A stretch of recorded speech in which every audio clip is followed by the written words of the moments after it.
two, one. What's going on, guys? Welcome back to the Chasing Clarity Health and Fitness podcast.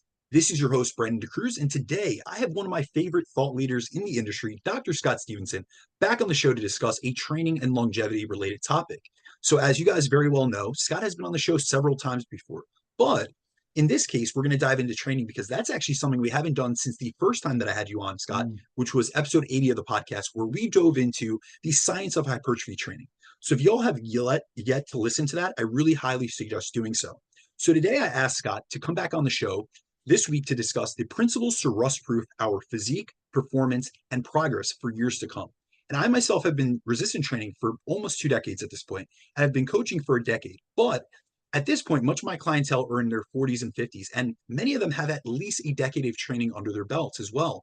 And what I find is that many of them don't realize that no matter how mentally resilient or strong or persistent they are, they can't continue to train the way they did in their 20s or even in their early 30s and get away with it, especially after 10 plus years of lifting slag iron, and especially those that are 20, 30 years. And this is something that Scott has so much experience with that I really wanted to get him on the podcast to discuss this, because as we evolve through life and through adulthood and enter different chapters of our lives, our training should evolve to match the changes in our lifestyle, our schedules, our personal responsibilities, and especially our stress levels, which is something that's often overlooked. So on today's show, I'm going to tackle this topic with Scott, as I often find that with the advanced trainees I work with, they tend to be stuck in their old ways. They've come from other coaches. They've went through many other programs. And this is oftentimes the reasons why they're so stuck in their old habits. It's a lot of times resulting in them not feeling the way they want to look or feeling the way they want to feel, looking and functioning the way that they want or they desire. And often I find that my role as a coach is to be the person to introduce them to new strategies that are going to be more appropriate for where they are in life now. And also to know when to push them a little bit harder, or also when to have them pull back, as many of them can be their own worst enemy when it comes to not listening to their body. So Scott, thank you so much for coming back on the podcast, my friend. Is there anything you want to touch on before we get into the topics that I sent you over earlier today? Yeah, if folks should know, I'm sure you'll leave a link somewhere. This comes from an article I wrote for Elite FTS. I don't think we've talked about this, but this article has a little bit of an origin story behind it. So I was writing for Elite FTS. I think I wrote maybe 15 articles for them, 12, 15 articles for them. It's been a while now. And I went and gave a couple lectures at, or a couple talks at seminars at Elite FTS. And I think it was one of the Learn to Train, maybe Learn to Train 8, last one they had a number of those. And bunch of great guys. Most of those guys were powerlifters. And these guys, powerlifters, are a different breed, man. They're pretty beat up. Dave has documented his story a good bit. He's pretty beat up. And we were I think we're sitting in a van, like riding over to the Elite compound maybe. And Dave was just talking about, man, this shit gets harder every year, et cetera, et cetera. And I said, I haven't really seen anyone who's put something together that makes sense about how to keep our shit together, how to keep from falling apart. And I'm like, I think I could, put together some kind of an article on that. He's like, would you? And I said, I would love to. So that's my memory of the conversation we had. And that was how this article was born, Rust Proofing the Iron Warrior. And I'll be honest with you, I reached out to you and I told you this very transparently. That is something that I've referenced many times over the years, not only for injury recovery, but for facilitation of working around injuries. I've had many surgeries. I've even contacted you after my last series of surgeries. And especially there's going to be certain strategies within today's podcast that we cover that were influential, not only on my own approach to training, but also, not only training like from the X's and O's perspective, sets and reps and things of that sort, but also from the mindset perspective. Like, we're going to dive into goal setting. We're going to dive into how to continue falling in love with the process.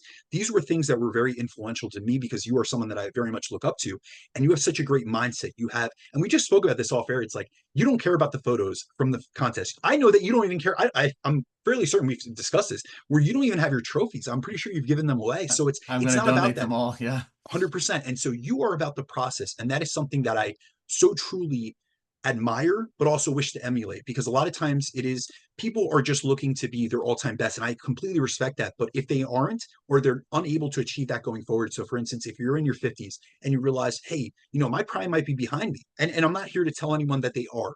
What I am saying is there's going to be a precipice in every single person's life where you're continually going up, you're seeing progression, and then you almost hit like this asymptote, and you might start going down. It might be on the other side of the It's swing, gonna have and to it's like, happen. Yeah. do you stop training? Is it only because of how you look? Do you not like the way you feel, you function because of your training? Do you not find this activity or this endeavor or this passion or this pursuit to be facilitative, or rather is it debilitative for you? And that's really where I try to shift a lot of the mindset perspective for clients. But I also think that speaking about longevity within this game is extremely important. And you are someone that has really walked the walk when it comes to that. You are actually the person that I know that, and I'm not going to say this in this manner, but you are the best example of someone that has trained the longest and stayed in incredible shape and also given back to this industry. So yes, I know people have trained longer than you. I know the 65-year-old guy in the gym that says he's been training for 50 years, but all he does is go there to talk and socialize. No judgment on that. But you are the one Right. example of someone that I know loved it when you were 12 years old. We've had many private conversations about this,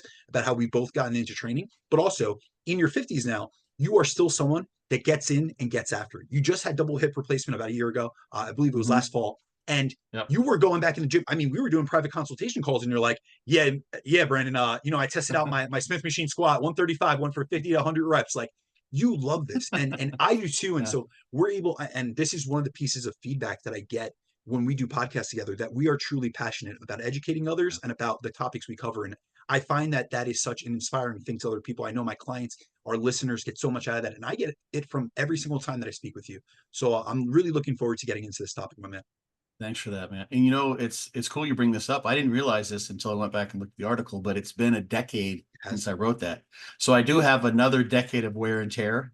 And I actually, if I were And to rewrite wisdom. that article and wisdom, I hope, right? The selective idiocy, as we'll talk about, hasn't completely rotted my brain out. Um, there are some neurons left over, but I've learned there's probably some other things that I would add in because I have suffered some more wear and tear in the meantime. You mentioned the hip replacement, which we can actually go into to some degree because there were some things I learned there. Sometimes, I guess the main thing we can talk about is that, or I can mention at this point, is that there is wear and tear going on that you're not aware of as you're getting older. And you're not aware of this in your 20s because you're just unbreakable, right? You're an indomitable Filled with force of piss and nature. vinegar. Yeah, you're full of piss and vinegar and you're just unstoppable. And your 30s, maybe you start to feel these things, and in your 40s, you do, in your 50s, and it continues. And what happened with the hip replacement, for instance, is I did my best. I had previous injuries that I had been able to treat before, and the one wasn't going away. It was neuralgia paresthetica, which is an impingement of the lateral femoral cutaneous nerve, runs along the side of your leg. It feels a little bit like IT band syndrome, but it's definitely different for those who know what that is. And lo and behold, I went to a PT. I went out to an expert. I said, we tried various things. Let's get a picture of this thing. And then we figured out that both my hips were completely shot. The right one didn't have any issues with at the time, but I didn't realize how bad they were. So it just made sense to do that. So these things sometimes, even though all the things we'll talk about are some of my best ideas about how to rust proof yourself, you're still going to get rust. It's still going to happen to some degree. And you got to be aware of the fact that like the rust is happening. And that's kind of where I'm at another stage now where I'm realizing, like, I'm thinking I want to be able to do this in 20, 30 years. Right. 100%. And I got to be careful because there is some rust that's going to happen. And the more you do train hard, the more that's going to happen. If I just did nothing, it'd be like leaving a car in the garage and giving it no maintenance. That's the worst thing you can do. You should take it out and drive it around Absolutely. and A use body it. in So motion stays in motion. right. So I've got another decade's worth of sort of experiences, and there's a list in there of all the injuries I'd had, and I've added a couple to that since then. But anyway, yeah, it's cool to look back on this now a decade later and say, yeah, I think all those things work. And now I even got a deeper understanding of what I was telling myself and everyone else who read the article back then, having lived it for another decade. Well, I can't wait to hear your updated thoughts about this, because a lot of the concepts we're going to cover later, we're going to go mindset first, but then we'll go into the training aspect. There's a lot more literature on this, and you were ahead of the curve. I always tell you this, Scott, and I tell you this privately, but I'm going to tell you this publicly. Scott's book, Fortitude Training, was ahead of the curve with many of the training principles that we now know are quote unquote evidence based. So higher rep training.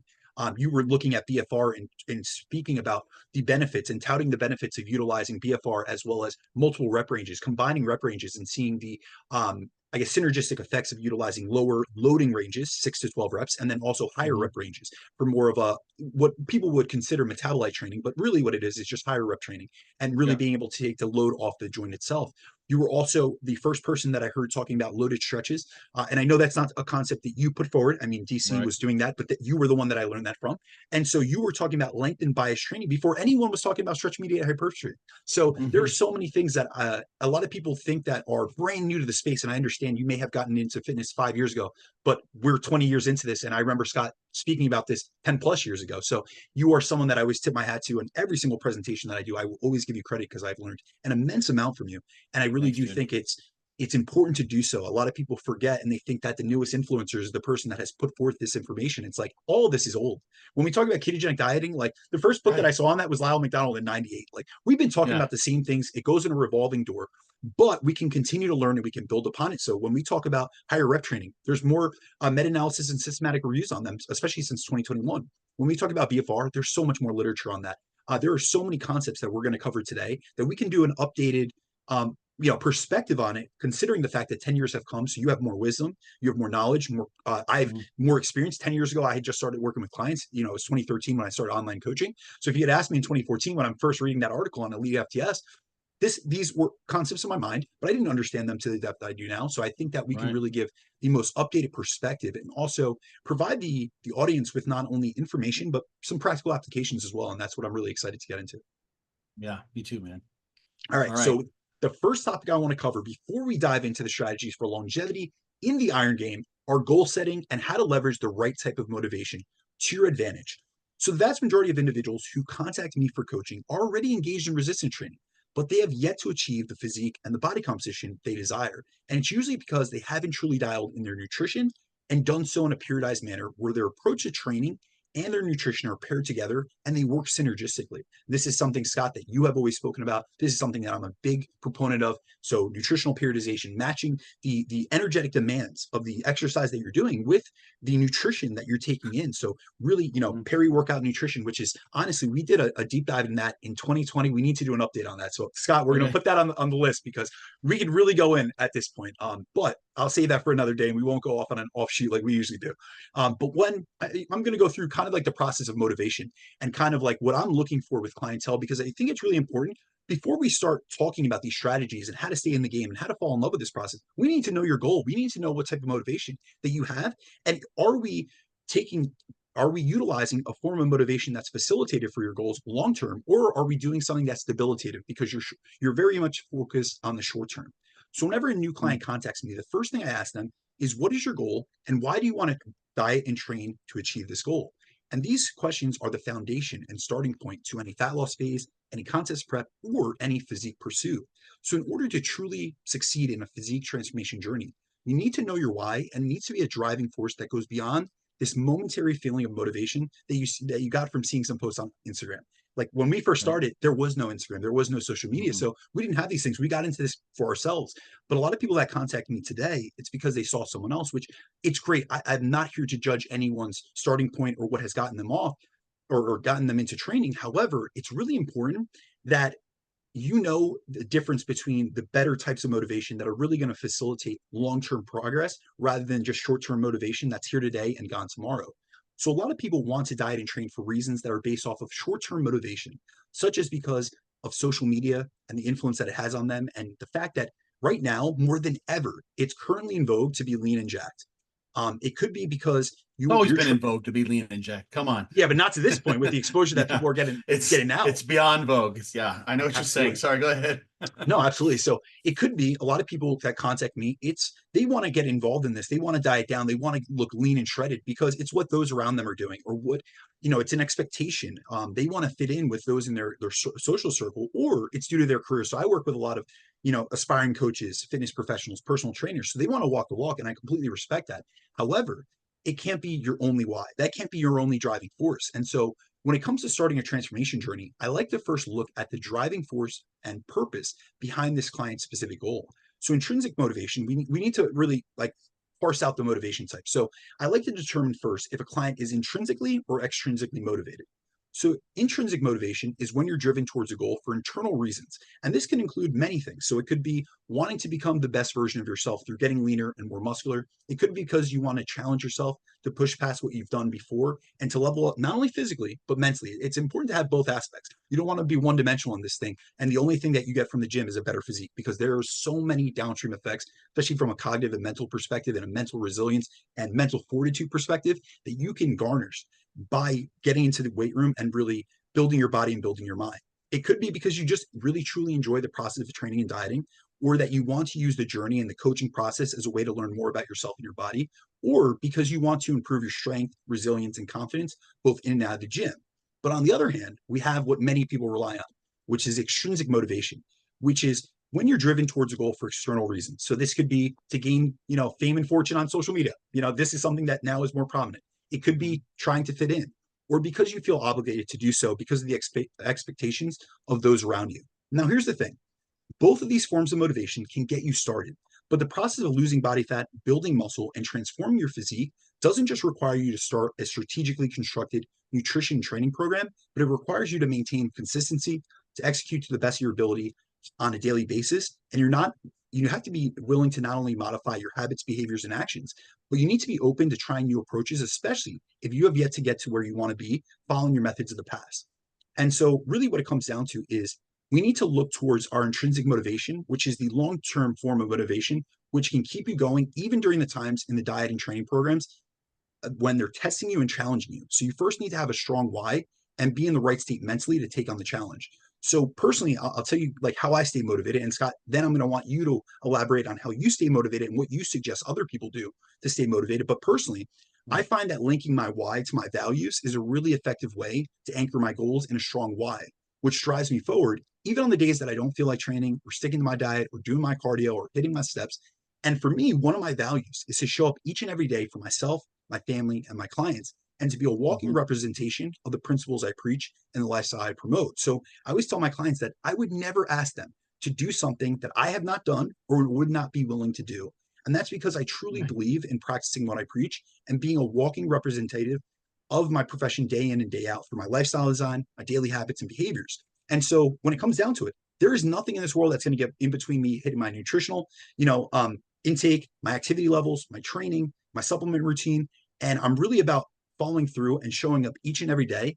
And I have this like what I call a never miss mentality. So I'm not going to miss checking off the boxes from a physique perspective, from a career perspective, and from a personal perspective in terms of showing up for those that depend on me. And that's really what anchors me down on the times. Like I'll tell you, I just arrived Thursday morning off essentially a whole night of flying from Chicago, and I've been on the road for the last 9 or 10 days. And I didn't get any sleep, but the first thing I did, I went and hit my steps and I started working on client emails. And that is showing up for myself and for others. And it's not only the fact that I'm accountable to myself, but I know that my clients are counting on me, not only to answer them, but to be the leader and to lead from the front. So it really goes far. And I often tell, my clients that, this is really how you show up in every day. Like how you do anything is how you do everything. And so let this be, just a reminder to you guys that anchor your goals to something that truly means something to you. So for a lot of my busy parents that they find it difficult to get training in, I always remind them, like when they come to me with their goal set and I talk about their ethics, their values, their morals, really their strong principles in life. What do you want to be? You want to be a great parent. You want to be a great role model for your kids. You want to be there for them, not only to be able to play with them and give them the things that they want and need, but also so that they can look to you as someone they can depend on, not only in the short term, but in the long term. And I'll tell you, as someone that, and Scott, you and I have shared this very personally, but for myself, I've had 2 sick parents. I saw my father have a heart attack in front of me at 8 years old. I was dosing him with insulin when I was 10.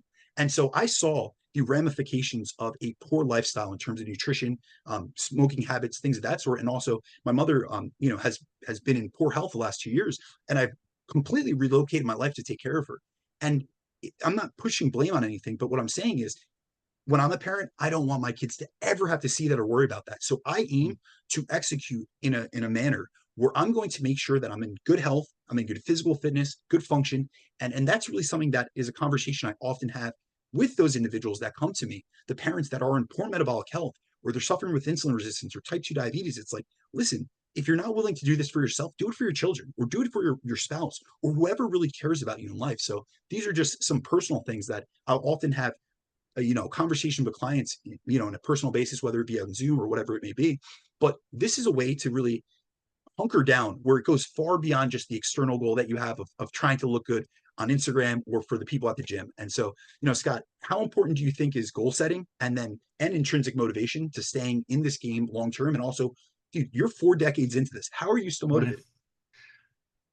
For me, it's easy, but I'll tell you why. And I like the things that you said. There's maybe another way of looking at everything you just talked about. I think it's sort of another paradigm, another lens through which you can understand this. And I think at some level, the answer to your question is that we are creatures of immediate gratification. You heard me say this many times. But that doesn't mean we're necessarily hopping around from, though this can happen very, very easily. We're hopping around from dopamine hit to dopamine hit on social media or what have you. But if someone has a sense of who they are, how they see themselves as the person who is the trainer who practices what he preaches. If they're a competitive bodybuilder, they see themselves as the person who rises and grinds. If they're a good parent who's being a model for his kids, they see themselves as being that dad who keeps himself in shape, so his kids will never have to see him sickly or what have you. Once I think someone, and this is in the context of where exercise and training would fit into someone's lifestyle, once someone has developed an integrated view of who they are in that context, then doing something, and this is assuming then that personal view of who they are, who am I, what am I? I'm someone who does get up and work out at 5 o'clock in the morning because it's part of what's important to me. It's part of my self-image. It's the archetype I've taken on, whatever way you want to conceptualize how that person has integrated that person, that way of being into their self-image. Once that's in place, and you then have a very explicit and deeply integrated why you would work out, then to not do that is just something that just doesn't even come into your mind. To be who you are is immediately gratifying. This is right? A part of your identity. It's a part of, it's how you identify. It's how you be appropriately. I like to let my dogs be dogs and do dog things, and they enjoy being dog things. They go sniff and they chase rabbits and they eat shit they shouldn't eat. I try to keep them from eating the wrong things so we don't have a medical emergency, but I let them be dogs as much as they can. And if you're a human who, for you, getting into the gym, going after work, whatever it is, those hurdles that might be barriers to action, those things that are difficult, it can be that overcoming that difficulty is something that you've integrated into your sense of self, that you identify with, so that it is immediately gratifying to do the hard thing that the other guys won't do because you grind harder than the next guy, or you won't be outworked or what have you. Yeah, that's a common one you hear in the bodybuilding scene. Like, I'm going to work. That's immediately, as painful as that is, it's also gratifying to do those things. And I talk about this often too. Like, working out is painful. Like, it's something that a very small percentage of our population does, because you're creating physical discomfort in doing that from sort of an objective standpoint. But there's many reasons to do that, which you've talked about in the podcast. We've talked about too. So if you have a good reason for doing that, because it's going to ready me to be rust-proof, let's say later on in life, that I can play with my kids and I pick up the groceries and I can go to the park with them, what have you. I think finding that, once you have that in place, once you have a why that is so deeply ingrained with you that it is immediately gratifying just to be yourself. It's like being able to just speak freely as opposed to having to bite your tongue when someone says something. It's gratifying just to speak your opinion. It's gratifying just to be yourself. So for me, I always, for whatever reason, I always liked working out. I always wanted to when I was a kid. I just kind of was gifted to that. I played sports in high school. It wasn't very good, but I really enjoyed the training for the sports more than the actual competition itself. So for me, I just get to be myself, which is gratifying, which is why I keep on doing it. Sometimes there are harder days, right? Absolutely. But I know, and this is something that can come with experience, is the person who, for instance, says, today I really don't want to do it. And it may make sense to auto-regulate. That's something we'll talk about. but they may know, if I just get past that barrier of getting to the gym and I get the workout in, I will feel better and I'll be glad I did it. And they realize that and they bite the bullet just for a few seconds because they know that the reward is coming of having had a workout that was enjoyable. Once they were started and once they got done with it, is something they were glad they did. So that's, I think the motivation can be very, very simple in terms of gratifying your brain's, creating coherence in how you see reality by being the person that you see yourself to be. And you're not doing something that you shouldn't be doing. You're not like, you're not going off your diet and eating junk food, right? Because that doesn't fit with who you are. That's not how you do. Maybe you have birthday cake on the birthday. Of course you do, because that's what you are too. That fits. So once you have that landscape of these are the things that I do when I'm being true to myself, I work out at these times, I go see my trainer, I get back to my coach on time, I use a logbook, I train really hard in the gym, because I have a aspect of my personality that needs to be expressed by extreme vigorous training. Once you have that landscape painted, then you're just doing the things that feel right. But that takes some self-introspection. It takes some inquiry, I think, as to figure out, why am I doing this? And if you just think it's just silly and asinine to train, like this is just, you're just being a knucklehead, well, then you're not going to have adherence. That's a behavior that will quickly extinguish. Absolutely. I think so. No, so I'm going to tie this one up, but I just want to give a little insight because you're great to talk about the training aspect in terms of this becoming your identity, because you are a bodybuilder through and through. Whether you haven't been on stage Yeah. maybe 4 or 5 years, I haven't been on stage in 6 4 years. years. We are Yeah. still people that emulate bodybuilders. I'm a hobby builder at this point, but Right. even so, this is a Yeah, part of who I am training. This has been my outlet. This has been my anchor. This has been my church. There's been many times in life where the only thing I had left was the gym, and it's become a part of my identity. But the biggest thing, and this can be said, we were in the gym when we were young. However, this doesn't mean that you cannot take this on as your identity. So, for instance, there's a 2021 systematic review on the factors and the characteristics of successful weight loss maintenance. I believe it's by Speckley et al. And so what she did was did an analysis on the small minority of individuals that can lose a substantial amount of weight and keep it off. So generally what we look at is around 80% of individuals who lose a significant amount of weight will regain all of that weight and then some within 1 year of having lost that. So those statistics are between 80 to 95%. Generally, it's 80% within 1 year will regain all that weight. So that means the minority, 20% are able to lose weight and keep it off. However, her analysis, which was done, or her systematic review, which was done in 2021, looked at these different characteristics. And one of them that really stood out to me was one of the number one characteristics or common characteristics of successful weight loss maintenance or weight loss maintainers, meaning they lost significant amount of weight, which generally in most literature is defined as 10% of body weight or more. So they lost 10% of body weight or more and then maintained it for a year plus, was that they took on a new identity. They shed the person they were previously, the habits, the behaviors, Absolutely. the bad decisions, the impulses around food. And they also had flexible dietary restraint, which generally all that means is that they didn't have a black and white rigid mentality around nutrition. So if they had a birthday party and they went and had cake, it was, hey, today I let myself have some added flexibility. Tomorrow I'm back on plan and maybe I'll make some adjustments to make up for the calorie increase that I had. They also had many tracking behaviors. So they were people that did a lot of dietary logging, meaning that they tracked in some type of way, whether it be portion control or calorie counting, or it was macro tracking. They also had daily weigh-ins. So they were very consistent on the monitoring, the self-monitoring aspect of things. But the number one thing that stood out to me, because that was something that I had yet to think about, because I've always been into fitness, was the ability to essentially create a new identity, align with it, and really have that drive them forward. They were now the person that was fit. They were now the person that wasn't the yo-yo dieter that lost weight, regained it, lost weight, regained it. They shed that identity, that previous version of themselves.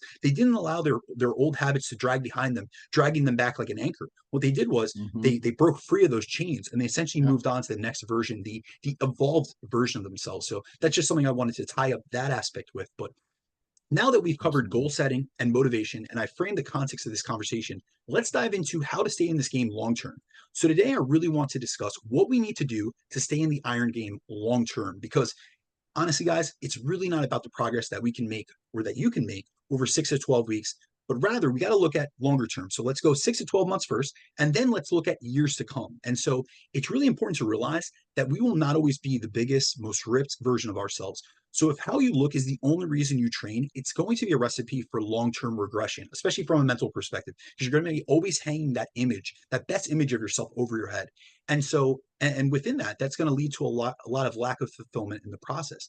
And for me, like I just mentioned, and so is Scott, I'm years removed from competing, but I still live the lifestyle because I love it. And I want to live a long, healthy life where my physique is an expression of the work ethic that I have in all aspects of life. So for those of you out there who have been training for decades and the clients I work with who are in their 40s and 50s, it's first important to realize that although you may not be in your prime, you can continue working towards a better version of yourself in the here and now. So you may not be back to where you were at 30 years old at your peak prime, running all these androgens and getting on stage. However, you could be the best 50-year-old version of yourself, the best 55-year-old version of yourself. Let's stay in your lane and focus on your journey. But Scott, how would you suggest we go about continuing to fall in love with the process of training, even after doing it for many years? Yeah, I think I phrase it in the article as falling in love over and over again, something like that. So I think what may need to happen, and this is the context of someone who's been at it, like as many years as Dave Tate was and still is, or myself, where you're certainly past your prime. You're in your 40s, you're getting in your 50s, and I think the thing that I gleaned out, or I teased out in the article, is to figure out what about, and particularly in terms of training, what about the training is the thing that you love. So for someone who's got a very much a performance-based aspect, they want to be the biggest, strongest guy in the gym. That would entail, as an older person, recognizing that you can't max out every time. You're going to have to be very, very clever about how you have maximal efforts in the gym. And maybe you're an older power lifter.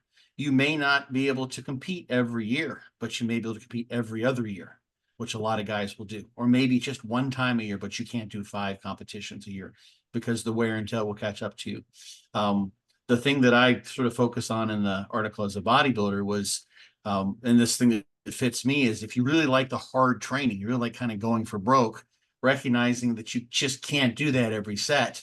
You're either going to have to reduce your volume, or you're going to have a number of those sets where you just let loose. John Meadows used to call them challenge sets. He'd have them in some of his programs where he just sort of went for broke and you just come up with something ridiculous to do in the gym, or try to do at least, and just have a lot of fun. But a lot of times those would be sloppy in form.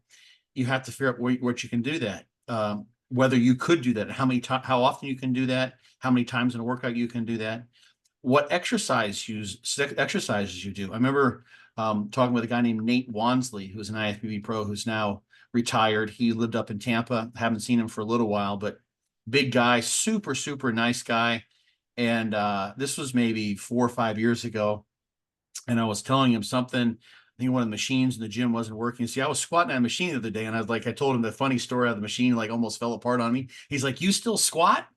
I said, "Well, this was on a Smith machine." And I actually was doing barbell squats about that time, which I haven't been at a gym where I would do those. But yeah, I'm still squatting. And he's like, "No, I haven't squatted for forever," which is smart for him. The guy was much bigger than I ever was. But squatting just was something that he couldn't do. He's smart enough to stay away. Maybe he could have, had he gone about it a different way. I didn't investigate that with him, but he was amazed that I was still squatting. And who knows, maybe that's part of the reason why I ended up getting my hips replaced a few years later. But it was an example of someone who took out exercises, but he was still doing crazy. He would do very high rep leg presses, for instance, on this old rickety leg press that he'd be training on, but he liked that one better. I asked him, "Why are you using that leg press? It's, the thing looks like it's about to fall apart." That was the exercise that he liked, that he had learned, that he was accustomed to, and he could do. But barbell squats were a no-no. So you'll have to figure out what things you can and can't do to what degree. And that involves this key notion of learning how to auto-regulate everything, which hopefully is something that would come with the course of time if someone's been training for a long time. You start to figure out when you have to pull back. And the hardest thing as a bodybuilder, and this may be one of the things that I've learned over the course of this last decade, is that I like hard training. It's one of the things I relish the most.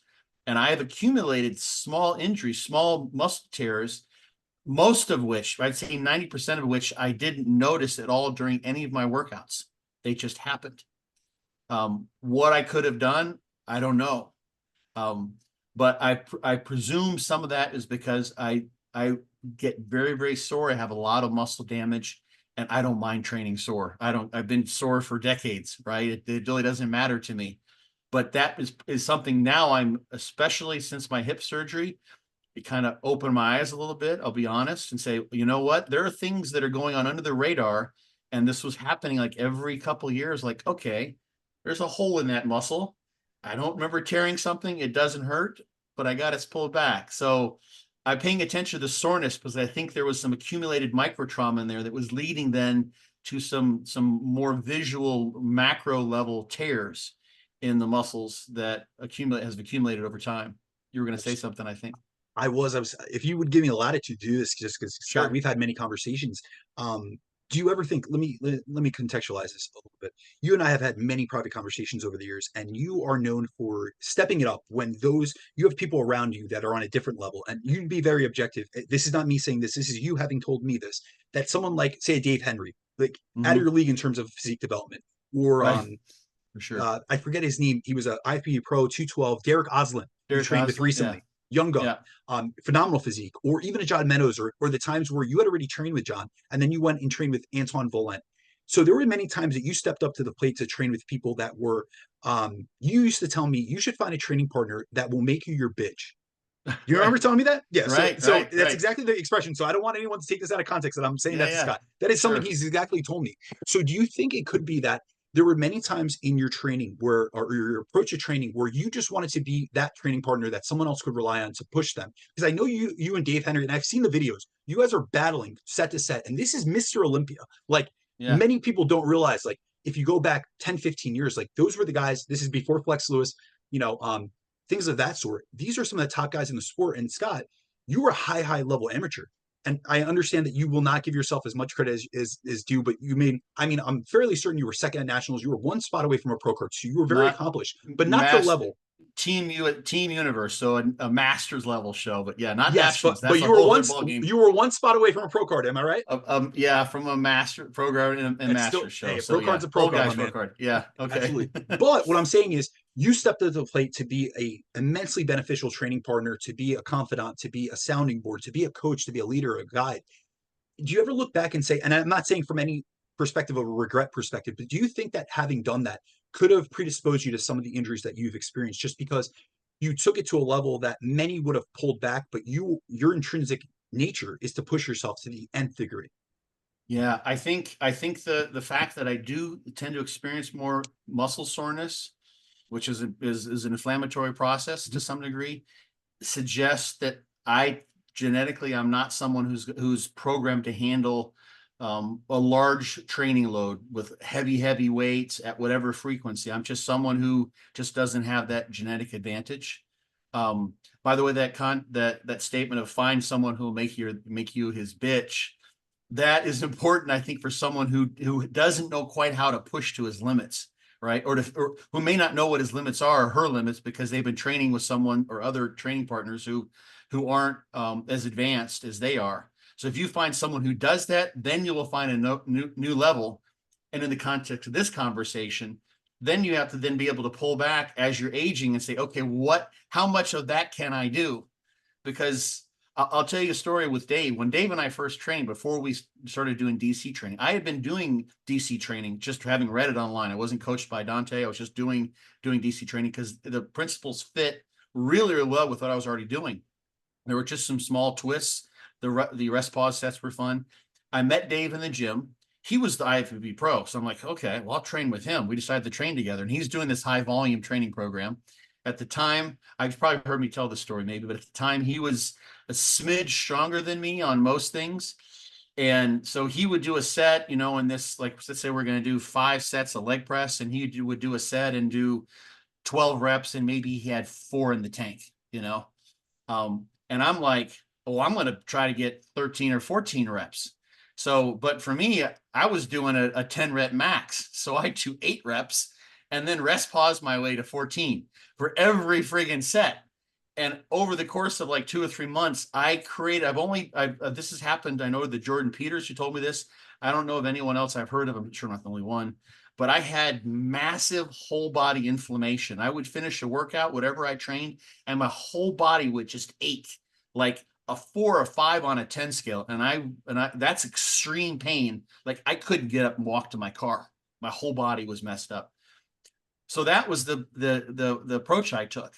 And I like to train with people who made it more difficult, who were better adapted to that or better engineered by nature for training in that way. So yeah, that was definitely some part of it. I mean, for instance, the hips, my dad had both of his hips replaced in his 70s. One of them may have happened in his late 60s. He wasn't doing it. He was doing weight training, but he started in his 60s. Okay. And So he was it could be wasn't doing anything crazy. So I had some genetic exactly. weakness there. My mom had one hip replaced. So, my parents had that operation done. So yeah, I think I did. This is something I said throughout. I always liked, and I'd like to do this just because I'm a researcher too. When I have my own little lab in of myself, in order to know where the limits are, I would push them and step past them and say, okay, now I'm sure that's too much. Pull back, don't do that. And I did that time and time and time again, and year in and year out. When you do that for 40 years, you learn, the wear and tear. It's just an accumulation. There's a story that I don't know if I've ever told on the podcast before. Do you know who Jan Todd is? Jan and Absolutely Terry Todd? Yeah. 100%. They're great historians for the sport. Yeah, yeah. And Terry's now passed on. He passed on 2 or 3 years ago. Rest in peace. But I was the TA for a weight training class that they taught. So they coached the powerlifting team at University of Texas at Austin.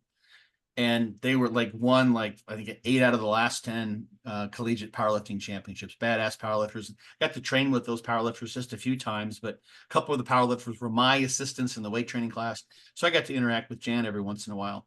And Jan was the first woman to squat 500 pounds, and she'd been at it for a while. And she might have been in her mid 50s, I think, when I was interacting with her. I'm not quite sure, but Jan had beaten herself up pretty good over the years, and Jan had so much crepitus in her knees and her hips, she could be on the other side of a noisy gym and could squat down, and you could hear her hips and knees crackle.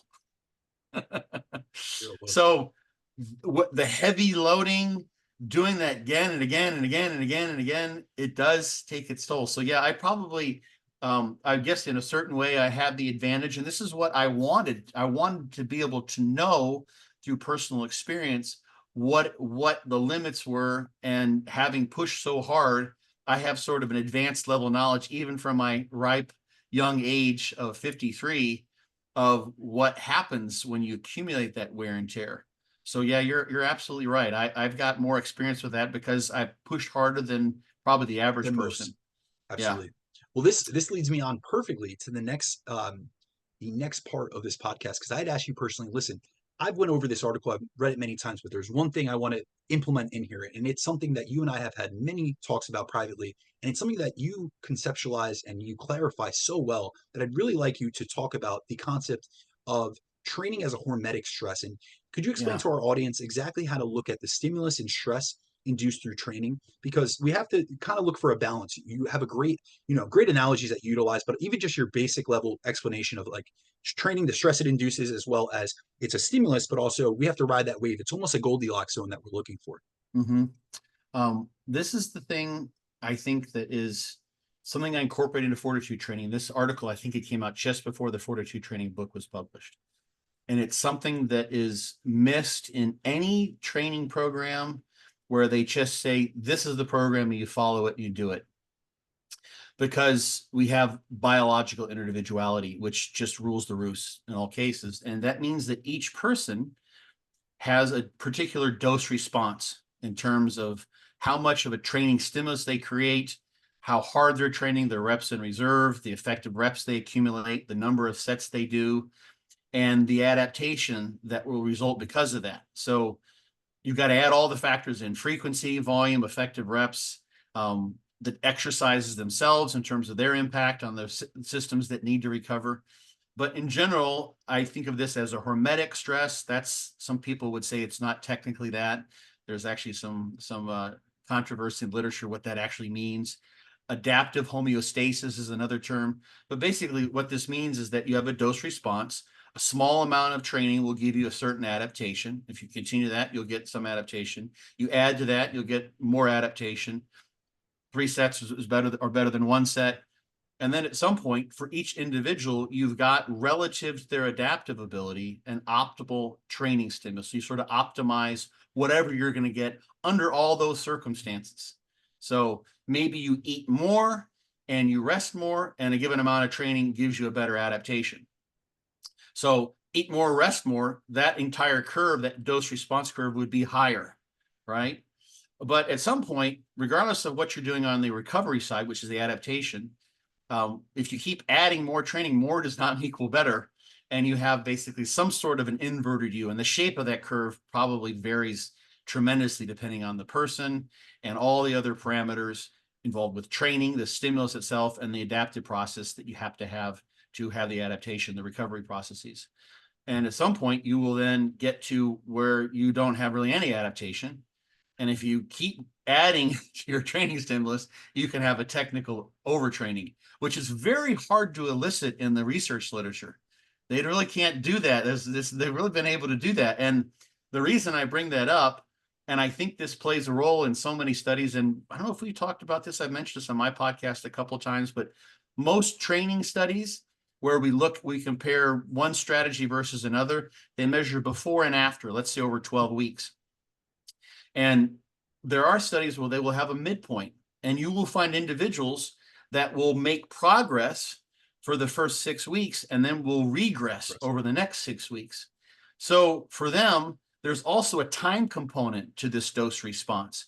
That particular, I would presume that particular stimulus for someone who grows the first half and regresses the second half might be an appropriate dose, but past optimal for them.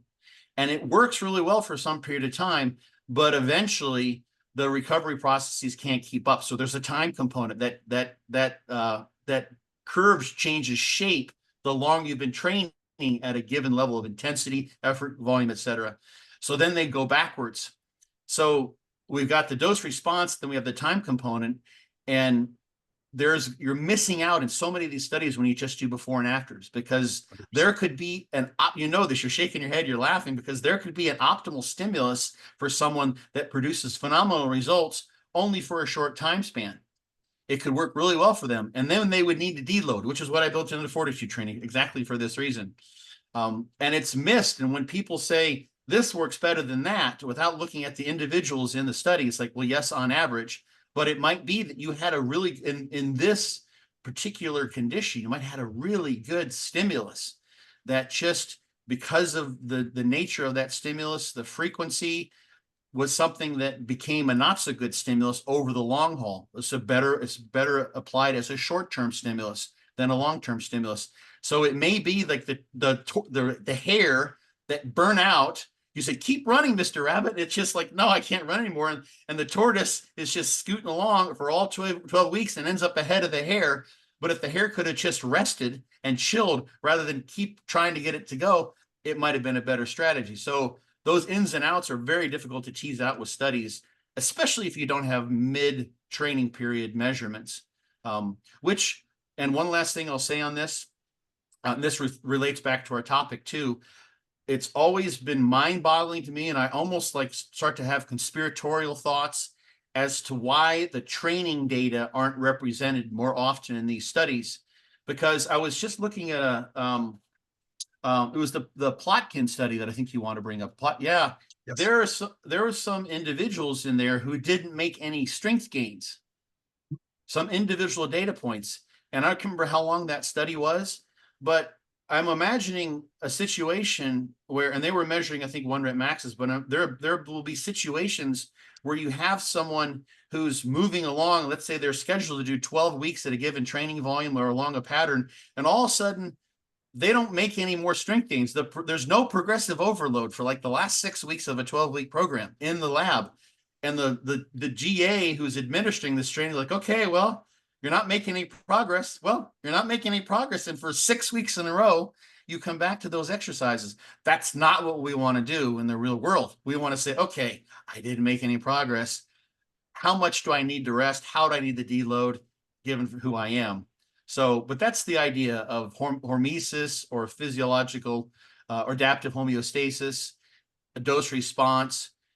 And it's so often not considered in these studies, but that's the nature of how this works. And we miss out on that with the short-sightedness, I hate to say it, of the study design that's most often used, at least in terms of measurement points.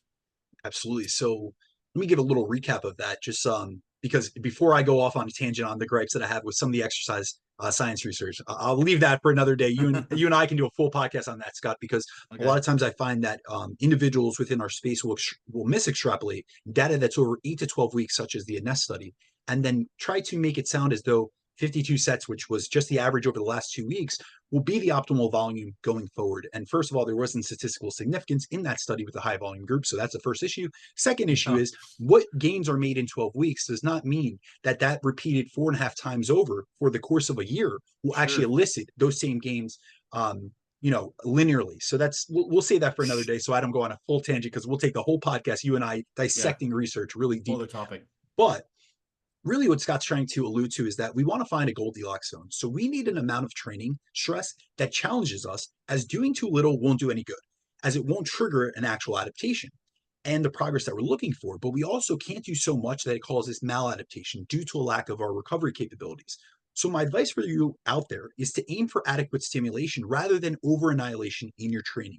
The goal is adaptation. It's not annihilation. So I know that a lot of people like to train hard. They take that mindset on, and that's all well and good, but you have to know what hard is for you, what you can recover from as a unique individual. And so how I do this, Scott, you always do like the analogies with the dose response, essentially. How I extrapolate this out, or how I analogize this and kind of explain the balance between stimulus and stress and adaptation process to my clients, and especially those in the general population, is I always compare it to getting a tan. So training like sun exposure is a stressor, which we can impose on our body. In the case of resistance training, we're aiming to elicit a hypertrophic response. Whereas when getting exposed to sunlight, we're doing so to get a tan. So right now I'm pretty tan. I've been down in Tennessee, got a lot of sun exposure, but I did it in a dose response manner where I only titrated the dose. I only went out fully exposed. I had SPF on though, only for an hour or so a day, because I was coming from Jersey, where it's a completely different climate. But both the process of muscle growth and developing a tan are ones that require a sufficient amount of stimulus and exposure in order to trigger a response. However, often we tend to overestimate the amount we need in either case in order to see a change. So when you're trying to get a tan, it's important to assess where your baseline is. Like what is your skin complexion? What is your predisposition towards burning or actually getting a deep dark tan? If you're someone who has spent months inside without getting any sun exposure, you should keep that in mind when deciding how long are you going to stay out in the sun for. Are you just going to burn yourself the first day you're on vacation, just stay out there all day and get sun poisoning?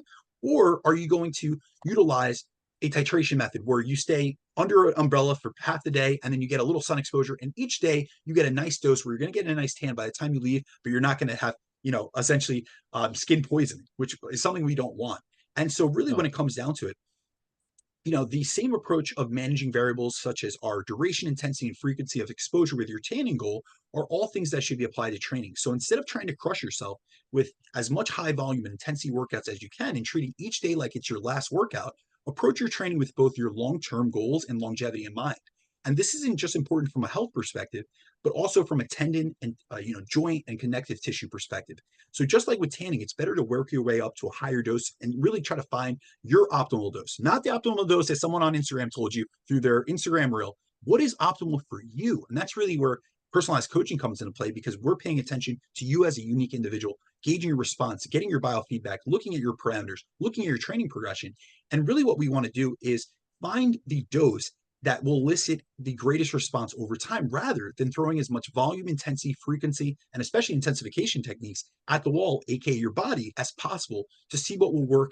As the approach may give you, doing everything at once may give you a great result in the short term, but will likely leave you burnt out in the long run. So we really have to think about that, just like you would burn in the sun. If you went out and exposed yourself for far too long, we want to make sure that we look at the process of adaptation as something that, a little stimulation goes a far way, but we can keep building our way up. But optimal stimulus equals optimal adaptation. If you do more than that, then you just can't, recover what, you're essentially doing more harm than good. So more is more, but more can hurt more, essentially. And so we really got to think about that in the context of training, because if you want to do this long term, you can't just go for broke today. You have to know when to push, you have to know when to pull back, and you really have to essentially, what we're going to talk about next, decide when to integrate or utilize or implement selective idiocracy. You know what I mean? Or idiocy. Idiocy. Yeah. And so really what that is with Scott is, this is the concept where we have to know when there are times to push and times to pull back. So there are sessions when you go and you feel great, you had a great night of sleep, you're well fed, you're in a surplus.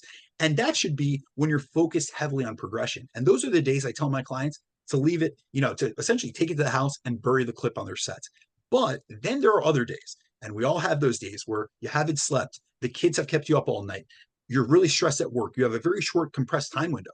And I think it's really important for you out there to not be scared to pull back if you're really feeling off, especially as you get more and more experience and have more mileage on your body. And so one of the things I've really focused on in this latter half of my career, so the first 5 years I was like, let's go for broke. I'm trying to get transformations as quickly as possible. In the last 6 or so years, so the first 5 years, very focused on, I was basically working with competitors. Now I've shifted my focus in terms of the clientele that I work with, but also the age demographic has aged up as I have. And so now one of my greatest skills as a coach is knowing when to push a client and also when to pull them back. Because I've pushed myself to the edge of the sun and gotten burned so many times that I know that it's not worth it for most recreational trainees who just want to build a little bit more muscle and improve their health so they can actually feel well and function well. And what I find is, and Scott, I'm sure you can relate to this and you will agree with me, that this endeavor, especially bodybuilding, attracts a lot of extremists. We have, really, when we look at it from a vast majority perspective, if we look at the general population, most don't push hard enough, but then we have some that push too hard. So no one's in the middle of that Goldilocks zone. And really what I've come to find out in my almost 20 years of training, and then also 10 plus years of coaching, is we really should only push ourselves as hard as necessary to reach your specific physique goal. And that could change from time period to time period and chapter to chapter of your life. Each phase will demand a different version of yourself in terms of your effort, your execution, and the training that you will need to do to get to your goal. So, Scott, can you share your thoughts on this topic and how you go about gauging whether it's a day to push or it's a day to pull back, and not to give into the tendencies that many of us meatheads do, which is to just go for broke each and every day, regardless of how we feel? I think one of the things to touch on what you just mentioned and lead us into that topic is that on this hormesis curve, this inverted U, and I think I was there, you can make progress when you're training more than what is optimal. So you will be going forward. And this is where I was, been pretty substantially sore for many, many years.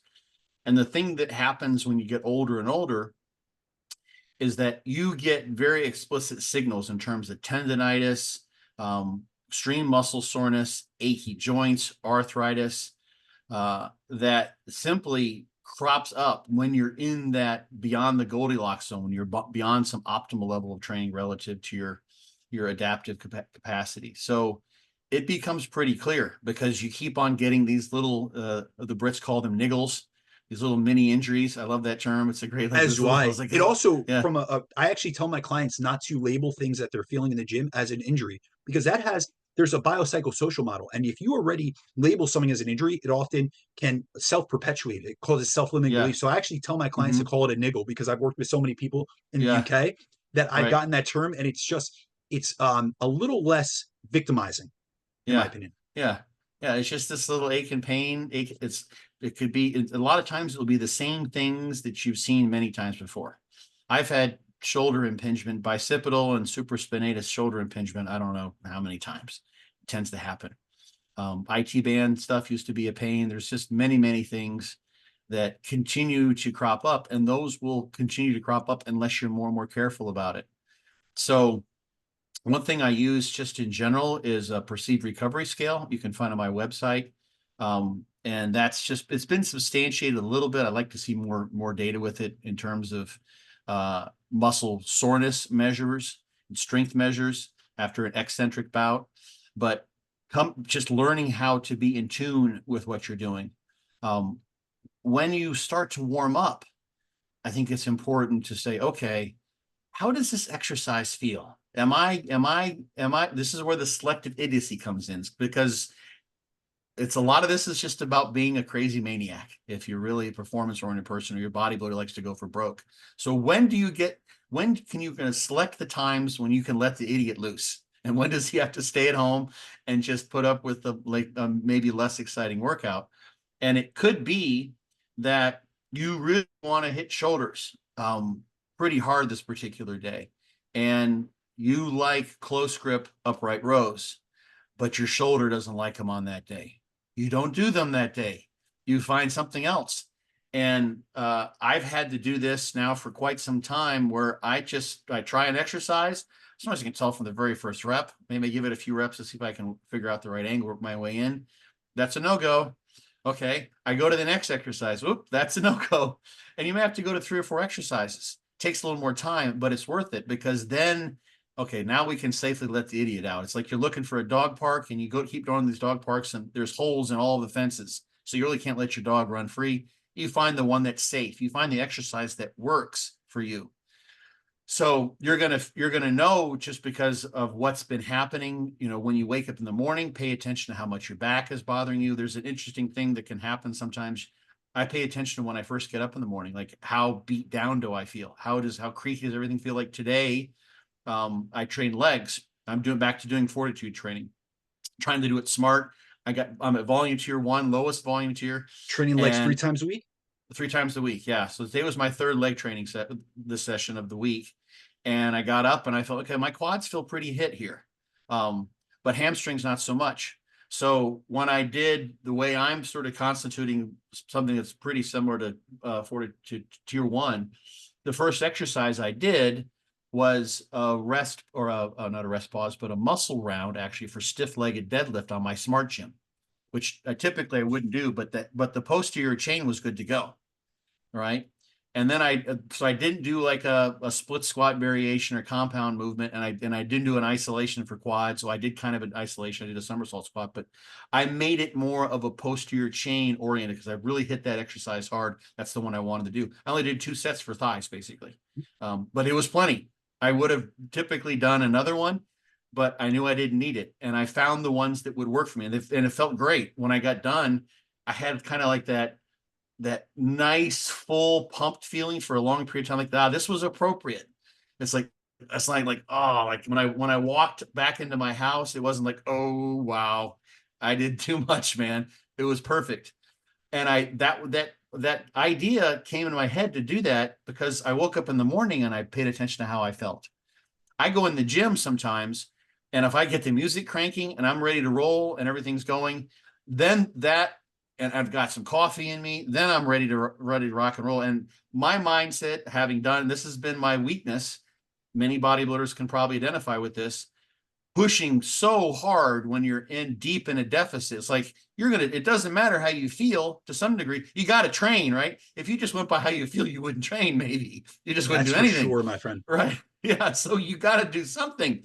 So that being able to decipher where you are, if you are dieting down, and be able to auto-regulate with some objectively, I'm going to create a kind of a nonsense term here, but objectively subjective sense of what makes sense to do that day is something that you will learn through trial and error and figure it out. So go ahead. Sorry, you're going to say something? I was going to say, if you don't learn, you're going to learn your lesson. So like I said, I always tell my clients, a lot of them, they've never deloaded before working with me, and they haven't been used to a periodized program where deload is essentially the end of that program, and we transition into the next. And I always tell them, listen, if you don't deload, your body's going to deload for you. Unless, and this is in the case of hard advanced training individuals. If you're someone that you train 3 times a week, you're essentially deloading every single week because you are taking more days off than you are actually training. However, you're someone that's constantly pounding in the gym and you are a driven individual that is focused on progression, that can only go for so long. There's a time to push, there's a time to pull back, and auto-regulation is a huge component of that. Yeah. And the thing with the deload, the thing that you may have to check in more often, I'm going to see what happens here because this is probably going to be tomorrow will be my last workout. And then I'll go to a fortitude style intensive cruise, which is a type of deload. My favorite story was one of my first clients who did fortitude training, older guy in mathematics. You heard the story, right? I do. I remember. So, yeah, it's a great story. So he had never really done a deload. He'd been training for years and years. And he'd been logging his weights. We were pushing the food. He was taking in like 1,000 grams of carbs at night with his post-workout meals. He was growing like a weed. It was great.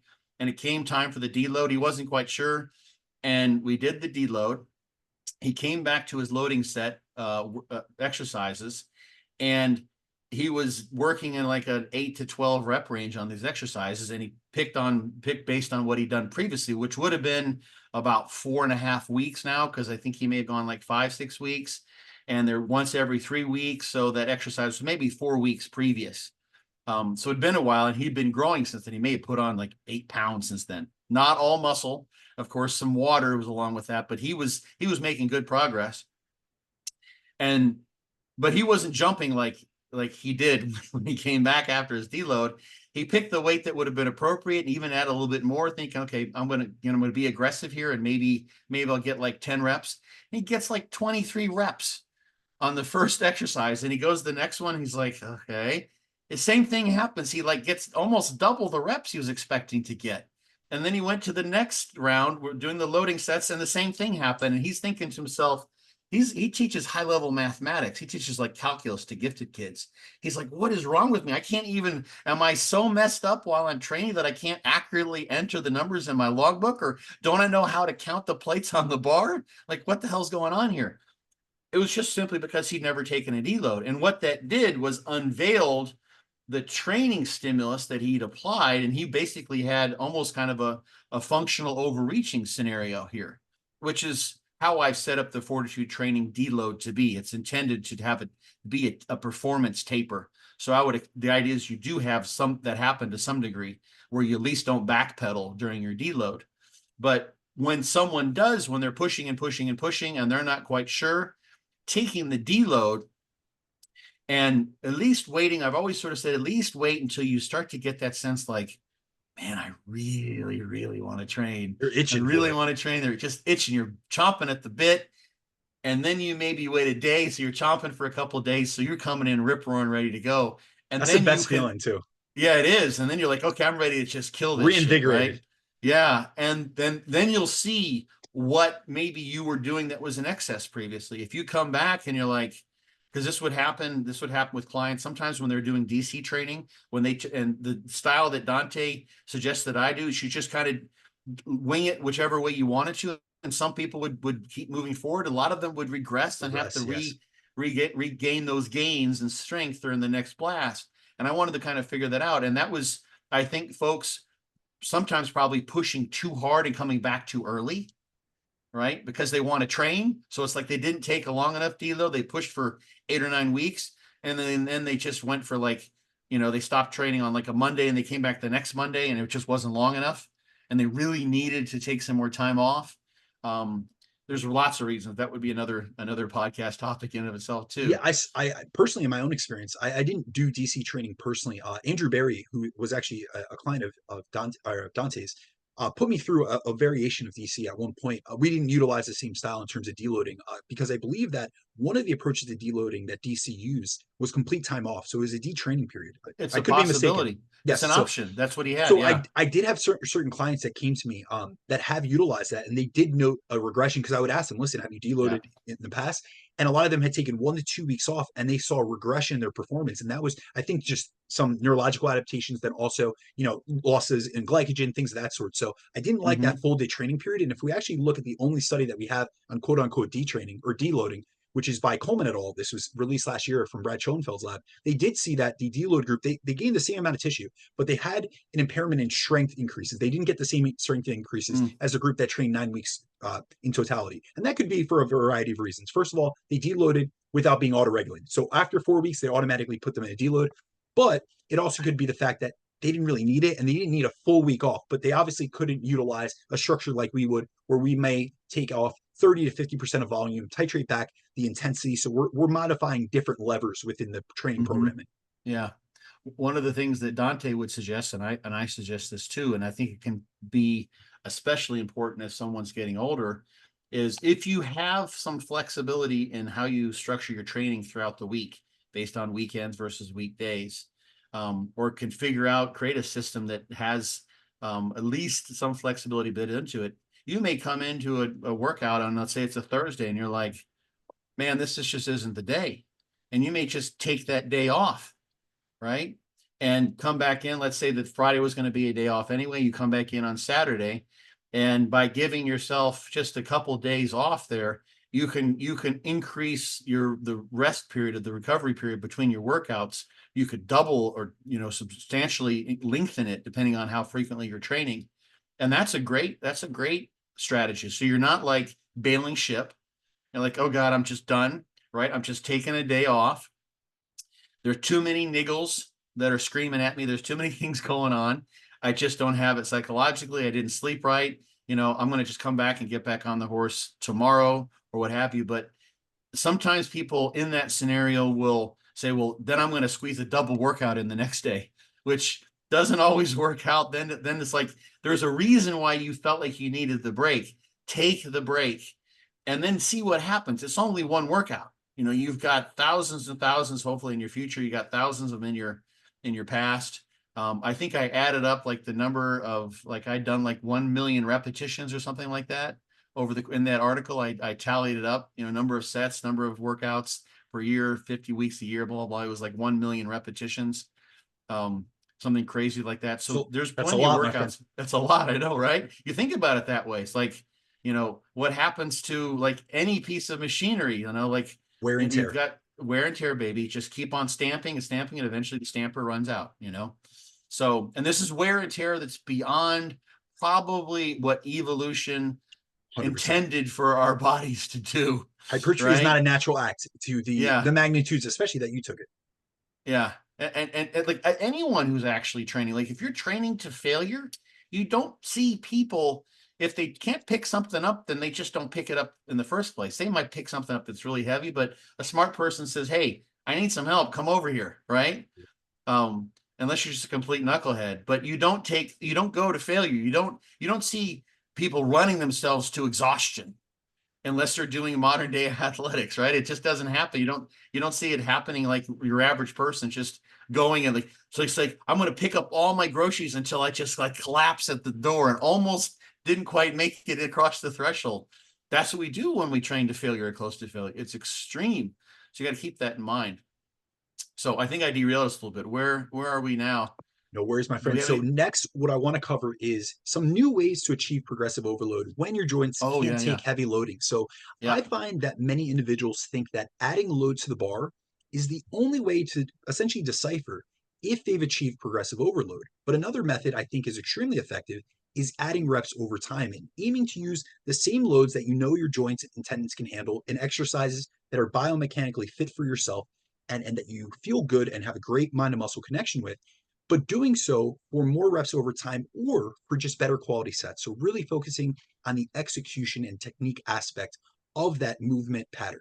And so I personally use a double progression method with many of my clients, which is essentially where you progress in reps through a target rep range until you hit the upper end of that rep range. So if we're looking at a rep range, like in your program, it's 6 to 12, we'd start at 6, we'd keep adding reps until we get to 12. And only then, after you hit 12 for all your reps or all your sets, then and only then would you add load to that exercise and go back to the bottom of the target rep range so that you can continue challenging yourself. And I like this method because I work with a lot of intermediate trainees that are trying to get to the advanced level or already advanced trainees. And these individuals can't just focus on load progression at this point in their training career, as honestly, it's just not realistic. Their rate of progression is much lower, and it isn't something that we can use week to week at their level of advancement. So when it comes down to it, progressing in reps per set has also been shown to be just as effective as progressing in load in the literature. So for example, Scott, you alluded to the study earlier. It's a study that was headed by Plotkin, which was based out of Brad Schoenfeld's lab. And this just came out within the last few years. And they looked at different models of achieving progressive overload, where one group progressed their training stimulus by increasing the amount of reps they did per set with using the same exact load that they started with on the same exercises week to week, while the other group was the load-focused progression group. So they focus on remaining in the same rep range that they started with, but progressing load to week based on their needs to do so. And in both groups, they trained using the same amount of sets per week and same proximity of failure. So all the other external variables or internal variables were essentially isolated and held constant. And the results found that progressive overload via increasing reps was just as effective for increasing muscle growth as progressive overload via increasing load in trained individuals, as both approaches achieved similar increases in muscle growth, except I think there was one aspect, I think it was the rec fem, achieved a little bit more muscle growth, but it was Hmm. it modestly favored the group that increased reps on a weekly basis. And that could just been due to the actual movement patterns, the execution perspective. But really when it came down to it, it was equivalent. So it's not just about adding load to the bar. That's a great method, especially when you first start off and you are a brand new, brand spanking beginner and you're seeing load increases day in, day out. And really when it comes down to becoming what you would call, this is a term I got from you, how to make yourself an impressive lifter. Right. To do so, you want to become strong. Someone that is strong, that is able to bench, deadlift, squat, heavy rate. And now I'm talking about movement patterns in general. It doesn't have to be a barbell bench. It could be a Right. dumbbell press. It could be a machine press. It could be a Smith Impressive machine. lifts. We're just talking about movement patterns. So a squat pattern, essentially, that could be a leg press, a hack squat, a barbell back squat, a Smith machine squat, any of those variants, and then a hip hinge movement. If you're getting strong at these movements, these are going to be things that are going to lead to growth over time. However, just because that's what worked in the beginning of your career or the start of your journey doesn't mean that that's what you should be doing, or that increasing load should be the method of progression or your go-to method of progression as you get deeper into this game and longer in the tooth, essentially. Yeah. The one thing too, like with that, I can imagine to some degree for that group, the reps group in the Plotkin study, that might have got kind of ominous after a while because they moved into pretty high rep ranges, I think, and it's always the same weight. There's something to say for variety being important too. So the double progression movement's like, okay, now it's time to move up the weight. And it feels like this is a different weight. It's obviously the same exercise. You've just changed the weight, but that variety can have a psychological impact as well and make the training more fun. So variety is the spice of training as well. I think that's important. That's why, I mean, the fortitude training plan to some degree was created for myself as I got older, right? To try to be able to allow me the ways to stick to the basics that work. So do the things that I know have worked for me. For instance, with the loading sets, that's the type of set with the 6 to 12 rep range. You pick the exercises that are your go-tos. They don't have to be barbell squat and dips and weighted chins and whatever else. It could be a particular standing squat that your gym has, that some guy, welded in his garage that you just love, right? And that's one of your go-to exercises for thighs as a squatting type of movement. So those are your go-tos, and that's progressive overload based. On the other end of the coin, I've got pump sets, which are just like totally open-ended. They're higher rep sets because we might talk about that some. That's one of the things you mentioned early on, is that you can produce muscle growth with higher rep sets, which was something at that time we were first starting to see documented in the literature. And those can be all the fun stuff. You're doing 21s, you're doing a lot of times the way I do is I pick up the weight and I just start doing reps and I start doing partials where it feels good. And I know about what weight to choose. So I could do about 20 to 30 reps if I just did a straight set, but I won't do it that way. I did something just for fun the other day, which really doesn't even fit within fortitude training. I'd never done before. And I did like an alternating muscle round. So I have these swivel handles that I can use for a press down, and I can turn them and I can do a standing curl. And it just so happened with those two exercises, the weight worked out. And I just grabbed the thing and I was planning on doing, I don't even which I was planning on doing, bicep curls or tricep press downs. And I did 4 reps. I'm like, oh, that feels just about like a muscle round load. And I went to put it up and I'm like, hold on, I'll just do curls. And I just turned the handle and I did 4 curls, right? And then I switched back and did 4 and 4 and 4. That's not a pump set. Don't mimic that as far as fortitude training goes for a pump set per se.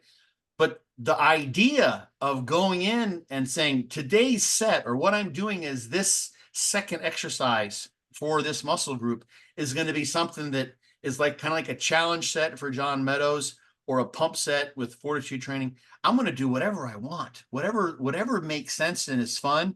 You might say, okay, delts are feeling badass. I want to just kill it today. I'm going to run the rack on delts, right? Start with the heavy, warm myself up, and do side laterals with the 50s, the 45s, the 40s, the 35s, all the way down to where I'm barely moving the 8 pounders, right? And you just do that. And that can be a unique stimulus when you toss that in and appropriately auto-regulate around it. This is the stuff that steps outside the 10 to 20 sets per week range that the research generally shows us, because how do you count those sets? How many effective reps did you get, right? You've got so many other variables mixed in, but I think that's what can make and should be, I think, a part for most people with the mindset. I think most lifters will help most lifters. They want to keep doing this should be your kind of like play, kind of like Ronnie Coleman. Yoo-hoo, ain't nothing but a peanut. Yeah, buddy. How you do that? It's lightweight, baby. Like all that shit he used to talk, and he was having fun. He's dancing on the hack squat, just having a blast. Some aspect of fun, letting loose. Okay, let's do something. I'm going to make up some silly, stupid exercise here and see if it works. Okay, that didn't work, but it was fun. There should be some play aspect. We've lost that in our society to some degree, and that's what some people are doing too when they go in and they pick up the heavy ass weights. They're just letting loose. They're letting in Chinese medicine, they're letting their kidney chi energy just fly. Just boom. They're adrenalized and they're just going for broke. Just like, the guy who's riding his bike in the Tour de France and he's trying to make the pass on the hill. He's just kicking ass and taking names. And that's fun to do. And you can do that within your personal parameters, but it has to be selective idiocy, like we're saying. So you can't just do that all the time. Otherwise, you'll pay the piper and then you end up with an injury and then you have to stop because you went too far. 100%. You actually did hurt yourself from an overuse perspective. So, did I answer the question? I don't know if I did. I kind of got, okay, good. Yeah. So talking about progressive overload methods, the next thing I want to, that kind of leads into this is, I would like to discuss, I have my own thoughts and also my combing through the literature, but what are the benefits of incorporating higher rep sets into our training? Because I know that this is something that you initially started doing because I believe it was a tricep tear that you were trying to work around. However, this is something you've been an advocate for years, even before many people were utilizing. Many people were espousing this rep range continuum, essentially, that we know is dead and gone now. But essentially, 6 to 12 reps hypertrophy zone, or a lot of times it would be 8 to 12. So the good old basic. And then we'd go to 15 above muscular endurance, and then 20 above, there was all these strength continuums, 1 to 5 was just strength, 6 to 12 was hypertrophy, and then 15 plus was muscular endurance. And it was almost seen as there was a dichotomy between these two. Exactly. And they were put in silos. And now we know that there's so much more benefits. But this is something that you were one of the first people to step up to the plate and say, listen, I'm seeing this in practice with myself, working around injuries. I'm seeing these benefits. I'm utilizing them with my clients. I integrate them into my program. What are some of the benefits of incorporating higher rep sets into our training? Yeah. So again, stepping back from the old guy perspective, the thing about this lifting thing that I think really contributes to the wear and tear, and I think if we think of the Jan Todd example, she was the first woman to squat 500 pounds, lots and lots of heavy ass weight, is the actual load that you're putting on your skeleton. So these are loads. If you're doing something that's a 10 rep max, that's heavier than many people have ever picked up in their entire life. And now if you've gotten 100% stronger, your 10 rep max is way beyond what your brother from another mother who never worked out would have maybe ever picked up with that exercise. They certainly would have probably been doing back squats with the barbell on their back. So the load in and of itself can be one, in terms of the skeletal system in particular, can be one of the most, and the musculoskeletal system can be one of the most damaging aspects of the training. But low load training can be effective. You can produce muscle hypertrophy from that perspective. And the thing that I mentioned with that you mentioned with the tricep injury is that I actually kind of figured out almost through happenstance in training around a small triceps tear, that in doing higher rep training, trying to avoid the load in this case, so I didn't re-injure that area, I got great tricep growth. I learned from personal experience, my triceps looked better than ever. And I think I started doing like sets of 50 initially, just really light, like nothing, just to actually activate the triceps.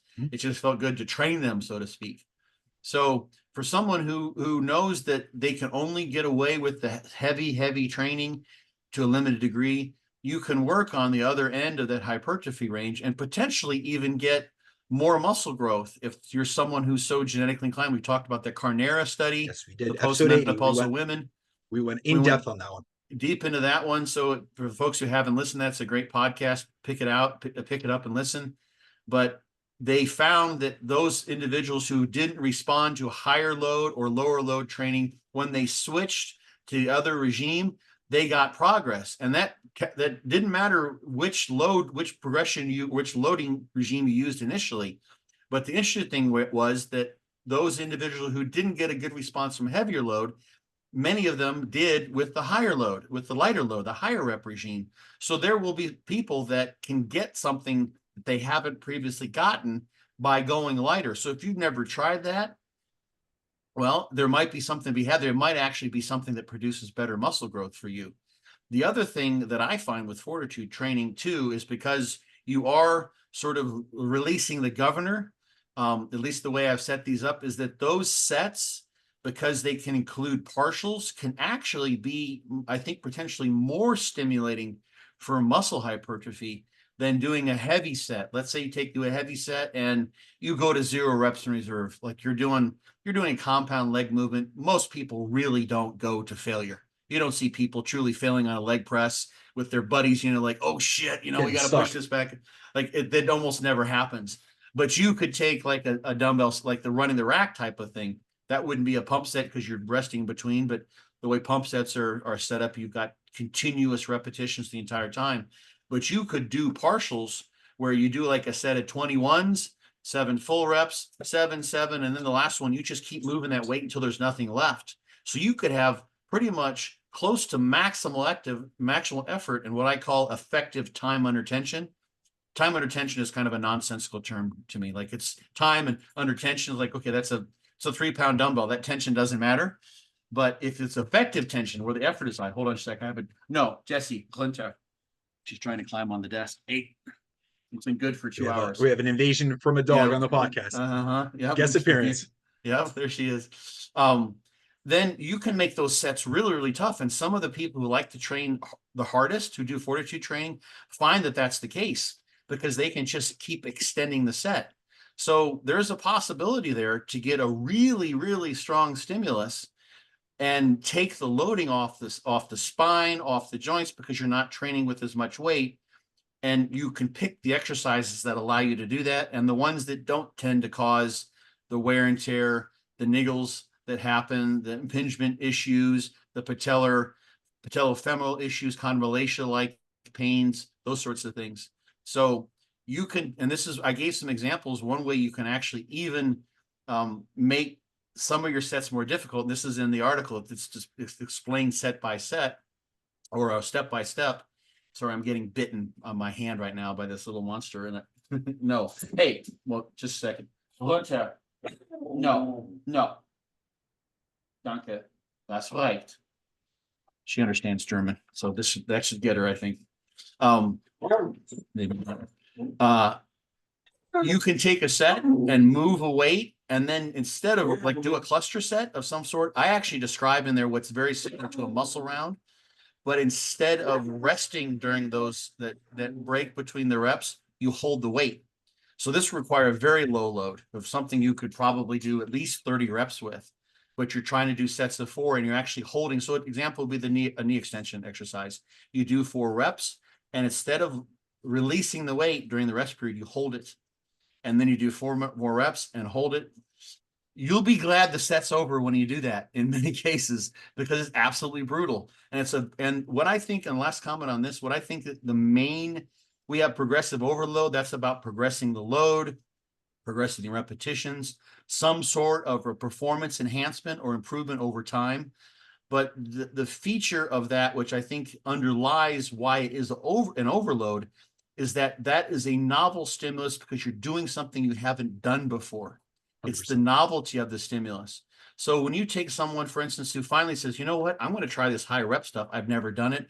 Or I'm going to try doing a set like that where I'm doing isometric holds interspersed with regular repetitions. That's going to be a hypertrophic stimulus. And it's going to be a particularly good one for you as long as you can recover, because it's going to be novel. And the novelty, I think, is what is the key feature of overload. This is sort of my perspective on what makes overload as something that can produce hypertrophy, as long as you can recover from it. So buyer beware. If you try that, you will be really sore if you push pretty hard. So the lighter load stuff can be, I think, a really nice adjunct because it lightens the load on the skeleton, lightens the load on the joints, and can create actually potential for someone who's never exploited that to actually grow in a way they haven't. If that's part of the landscape of hypertrophic stimuli that we can produce in the gym that they've never exploited. So if anyone wants to get back to me and curse my name, send me a message on Instagram. I'd love to hear from you. Believe me, I have been the coach that has integrated a lot of different rep ranges. So I'm a big proponent, as are you, of daily undulating periodization. So utilizing multiple rep ranges across different spectrums. So I've introduced a lot of clients that were dead set on one rep range into another, and oftentimes they've avoided the higher rep range zones. And so essentially one benefit that I've seen is that we know in the literature that we see improved muscle buffering capacity, but it's not just about that in terms of lactate and hydrogen ion clearing out accumulation perspective. Like, yes, you're going to be able to flush out metabolites more effectively once you get adapted to the stimulus of training in a higher rep range. However, I've also seen that it has transference effects. So really what I mean Yes, by we've that talked about is this that many it times. Yeah. transfers over to lower rep ranges where now you're taking those heavier slag iron loads that you did 6 to 12 reps with, and now you're progressing a load when you were stuck and plateaued previously. And if you're able to take more load and do more reps, you're inducing more progressive overload over time, going to lead to greater muscle growth.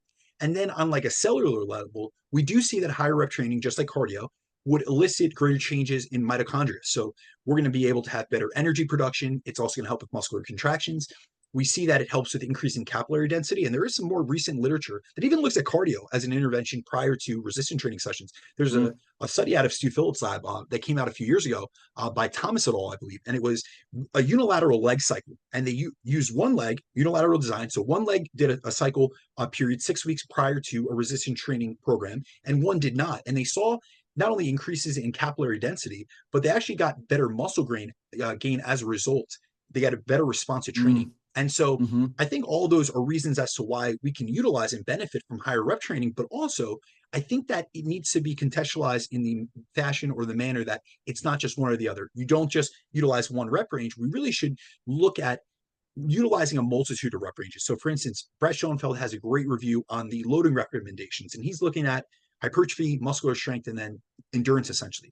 And what they found was that sets done in lower rep ranges lead to greater, increases in strength and 1 rep max, and they help with better neural adaptation. So we're going to be able to get greater motor unit recruitment. So those are your reps of say 5 to 10 reps.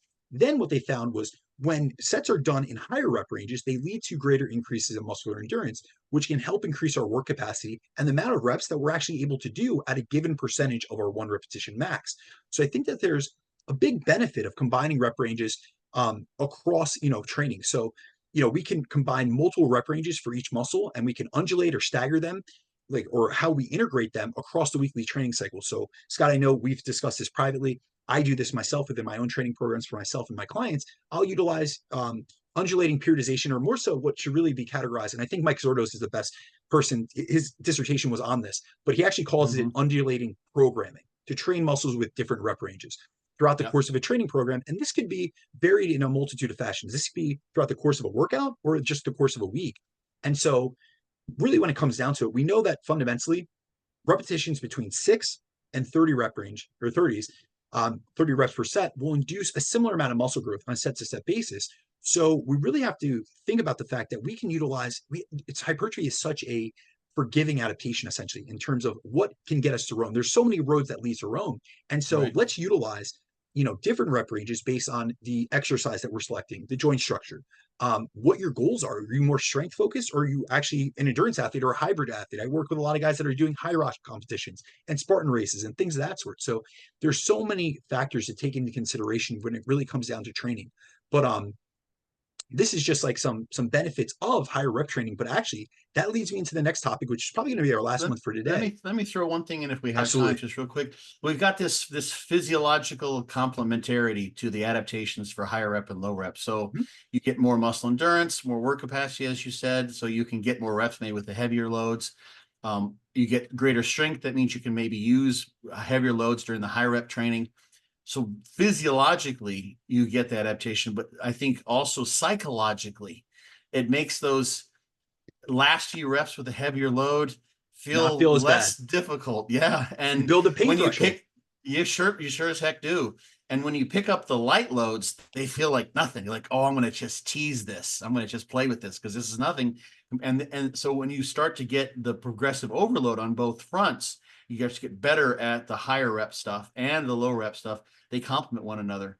And there's something that and this is maybe another topic, but there's some schools of thought that say, well, you have a greater inroad into your recovery. You have more of your recovery uses by training with a higher rep range, and that should be avoided.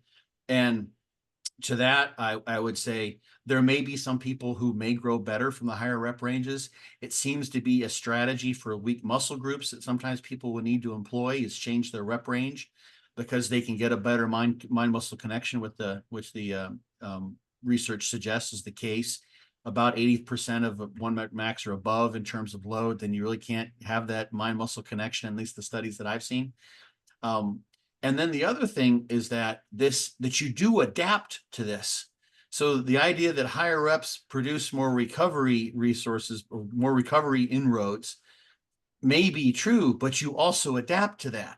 Yeah, we And you upregulate adapt to so it. many of these enzymes that help with Yeah, facilitating the recovery and also the facilitation of those metabolic byproducts and flushing those out. So, yeah, in the right, beginning, you're going to have more of an inroad, but that could be, yes, due to the higher fatigue costs of those higher reps, right. but it could also be because of the novelty of the stimulus. Because think about the muscle Mm-hmm, damage effect that we get from new exercises. That doesn't matter if right, it's in a low rep range or a high rep range, still getting that right. same muscle damage effect where we're utilizing more of those protein synthetic resources to go towards the recovery process and the regeneration Mm-hmm, process than we are actually the addition of muscle proteins to our skeletal muscle tissue.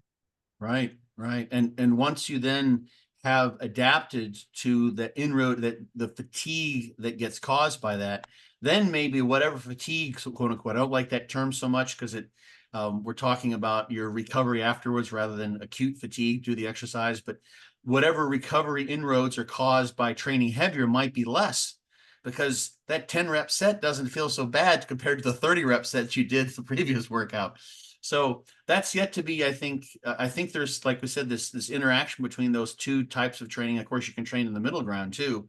I think they complement one another, and just picking one, I think, can be limiting, especially because 100%. there's the possibility, which the research hasn't borne out, but that one study we mentioned with the postmenopausal women suggests that there may be something to say for training in both rep ranges, and that some people may grow better from one than the other. So, okay, Absolutely. last topic. We're running out of time. Yes, sir. So we'll go into BFR. Just going to make one comment. We can never discount the physiological or the psychological aspects of training because, yes, we Absolutely. do see higher rates of motor unit recruitment in lower rep ranges, just because all the recruitment's going to come online easier or quicker because we see around 85% of a one repetition max, all motor units are recruited. So that's usually the argument. And I've mentored under those that make that argument. So I'm very aware of the arguments for and against higher rep training. However, at the same time, we do know that if you get close to failure, you're going to get the same motor unit recruitment. So, the low threshold motor units are going to fall out, and we're going to get to the higher threshold motor units. But at the same time, what else increases motor unit recruitment? High levels of motivation for what you're doing. So if you are Sure. someone that's more biased or partial towards higher rep ranges, for anyone, a coach or an influencer or a content creator or educator online to tell you, listen, you shouldn't do this because of X reason, really need to take that with a grain of salt and realize maybe that is for the average person, for the general, a lot of this information is for 50% of the people that are consuming their content, or really a niche demographic that they are speaking to specifically. However, you may not be that person and it may not apply to you and your mileage may vary. So on to Right. the next one, my friend. Yes. Into Okay. BFR will be the last topic that we'll cover today. And this is another method of using higher rep training, which we can get into. But this was something I found very advantageous when I had injuries of my own, and it was taking advantage of higher rep ranges, but also utilizing the occlusion method. So, Scott, could Okay. you I explain? mentioned. Yeah. Yeah, could you explain exactly what BFR is and maybe some of the benefits of it? Yeah. So I alluded to this with the knee extension example where you create an occlusion effect in doing a high rep set. So blood flow restriction involves putting a ligature around the muscle. And there's Jeremy Lenicky has done a lot of this research. People can find his papers out there. You can do this with you don't have to get the equipment they would use in research, and you can do this with some reliability just using sort of a subjective scale. And knee wraps, for instance, there's devices you can buy online. I haven't tried them all out. I had some early on and they were terrible, but I think there's some better ones that are there. But the idea is that if you occlude blood flow, venous return to some degree, you don't completely block off all arterial and venous flow in and out of the muscle. But if you occlude that to some degree, then you will cause an accumulation of metabolites, which will cause fatigue, and that then adjusts the motor unit activation strategy. So you will increase fatigue. The muscle, if you're going to continue to do whatever exercise you're doing, in order to do so, it simply has to alter its activation pattern and bring in non-fatigue motor units, because the ones that it's been using are fatiguing more so. So what you end up doing then is activating motor units for a given number of repetitions with a given weight that you wouldn't otherwise, because of the fatigue that's brought on by the metabolite accumulation. And I still hesitate to just sort of like prescribe that to potential clients, because I'm no expert. I've never done it in the lab. And there is some small risk, and I outline this in the article too, that someone might end up with a clot that could form. Yeah, you don't want a thrombus floating around, ending up in the wrong place in your heart or in your brain somewhere, or your lung, or getting a DVT or what have you. So, but what you can do, if you have a weight that's, I've seen numbers between like 40 and 60% of a maximal voluntary contraction, you can almost completely occlude blood flow just with an isometric contraction of the muscle. In other words, you can do reps with a weight and then, or do a set, for instance, and instead of having a mechanical occlusion of the muscle, occlude the muscle by contracting it, because the tension in the muscle will prevent blood flow in and out. And you create an occlusion effect, and you can also, without the wraps, but you're also increasing the metabolic stress, because obviously there's a metabolic demand in producing that contraction. So you can have what I think is probably a more logically normal way, because you're holding something, you're actually producing a contraction, you're just holding a weight, of creating the occlusion effect. So you can use lighter loads by doing sets where you, for instance, I think I may describe even the standard protocol that was used in a lot of the earlier, at least, blood flow restriction studies, was a set of 30 repetitions. You would stay occluded, and then 15 and 15 and 15. And those are just brutal. I've done that on my own. I'm not saying we should do it, but like for calves, it's a completely other world of pain. It's just absolutely mind-boggling. And people would occlude the quads that way and do knee extensions, and it's just like, it's mind-boggling, because you're just sitting there waiting for a minute that feels like an hour. So sans doing that, you could do like a knee extension where you do X number of repetitions, and then you hold the weight in between. You might have to do a shorter interval there. But this could be something, for instance, where let's say someone has a shoulder impingement issue and they can't really do anything with their shoulder. And I'm not trying to prescribe something to someone who has an injury, but this is an example of how you might apply this in that kind of an issue where, let's say, my shoulders just aren't handling the shoulder training, but I want to do something. And I'm trying to avoid all the exercises that hurt. And I found an exercise I can get away with, but I have to go really light, much lighter than I ever would for sets of 10 to 12.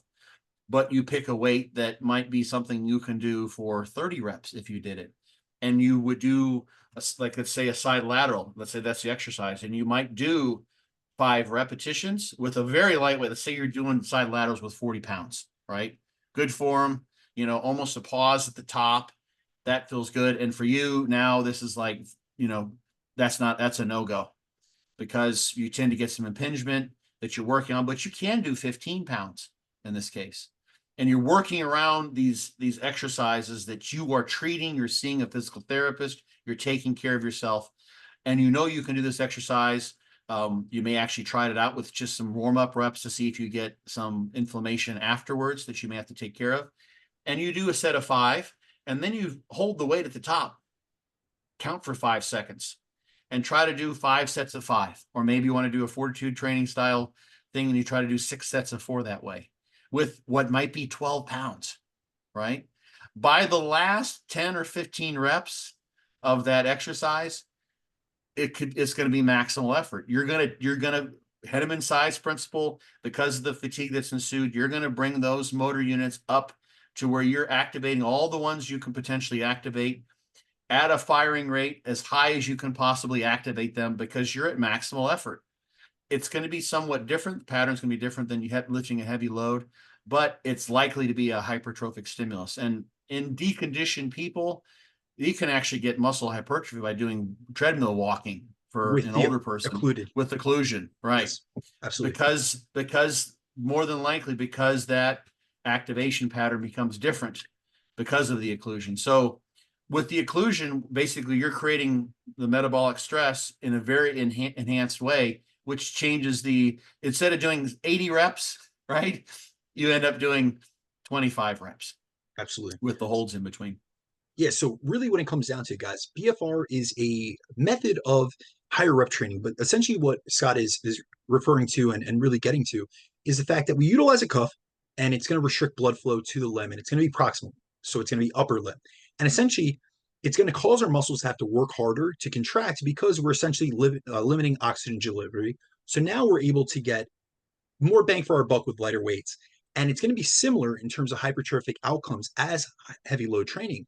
And so when we're limiting, we have the cuff occluding our limb. Essentially, it allows blood flow to get into the limb, but it doesn't allow blood flow to get out. So you're going to get this quick accumulation of metabolic byproducts. And so within that, that's going to cause us to have the onset of muscle fatigue quicker, which is going to allow us to increase motor unit recruitment, get to muscle failure quicker because of that restriction in blood flow, and you're still going to elicit the same response. However, it has lowered not only the recruitment threshold for those higher rep sets with those lighter loads, but it also allows us to get hypertrophy out of even lighter loads than we'd see in light load versus heavy load training. So if we look at the literature, you can get substantial muscle hypertrophy even with loads as low as 20% of one repetition max, which is not what we see within the hypertrophy training literature without an inclusion cuff. Because even Lasovicius will see like 40% is essentially the cutoff. When they went below that, I think they did a 25% load, and it was not equivalent in muscle growth to the 40, the 60, and the 80. And so this is just a lower barrier for entry. This is something that I utilize it when I had an injury. This is great for people that have tendonitis, any type of inflammatory issues, especially in the tendons and joints. But it can really only be used, and there is some debate about this, but we're really looking at this for arm development, biceps, triceps, quadriceps. You can utilize it. There is some literature that shows like if you occlude your arms and do a bench press, you are going to have higher rates of activation. But there's limited data on that, and we're not seeing the same equivalent muscle growth as when you do a bench press with occluded cuffs as getting just a bench press set. Whereas when we look at arm training, we look at leg training, we look at a leg extension study, and we look at non-occluded versus occluded, and they match the sets to failure, we see equivalent muscle growth. So this is just a great strategy to leverage these higher rep sets, but to utilize a very cheap intervention, because like Scott said, you could use a leg wrap or a knee wrap essentially, or you can just buy these cuffs online. When I was going through surgery, I bought a very expensive unit that essentially looked like a blood pressure monitor that it would inflate and automatically get the pressure gauge. But generally, if you look at practical BFR, and I believe Jeremy Ledicke has a review on this where he makes suggestions, but also I know a friend of mine who I did all the consultations on BFR with, Dr. Nick Rolnick. He's very well published within the space of BFR. He's a physical therapist, DPT, and he's published with Brad Schoenfeld. Even as of the last review on BFR for hypertrophy, which was done last year, he has suggested 7 out of 10 rep pressure.